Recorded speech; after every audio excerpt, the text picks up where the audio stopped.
ক্ষমা করে দিবে না। তোমরা কিছু কাঠ জোগাড় করো, তোমরা কিছু লাকড়ি জোগাড় করো, কাঠ জোগাড় করো, আগুন নিয়ে আসো। আলকামাকে আমি নবী আলকামার মায়ের সামনে আগুন দিয়ে একদম জ্বালিয়ে পুড়িয়ে ছারখার করে দেব। অতএব কারণে মায়ের মনের মধ্যে যদি, বাবার মনের মধ্যে যদি কষ্ট দেয়, মুখ দিয়ে আল্লাহর বান্দার কালিমা বের হয় না।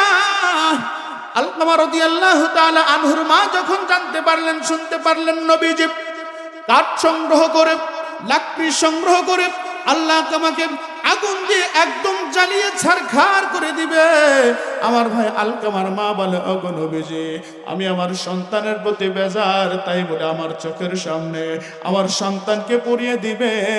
আমি মা তো এটা সহ্য করতে পারবো না, আমি মা তো এটা সহ্য করতে পারবো না।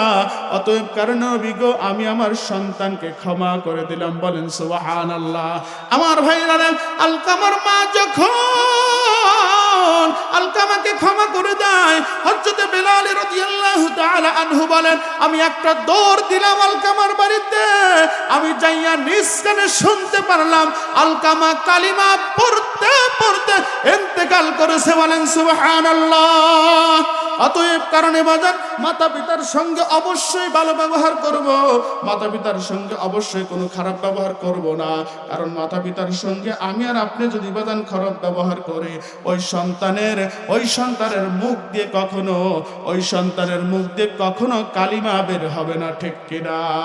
অতএব কারণে বাজান, কোন সন্তান যদি, কোনো বাবারা যদি, কোনো মায়েরা যদি মাতা পিতার খেদমত করে, আমার আল্লাহ রব্বুল আলামিন তাকে 5টা জিনিস দান করবে। বলি সুবহানাল্লাহ।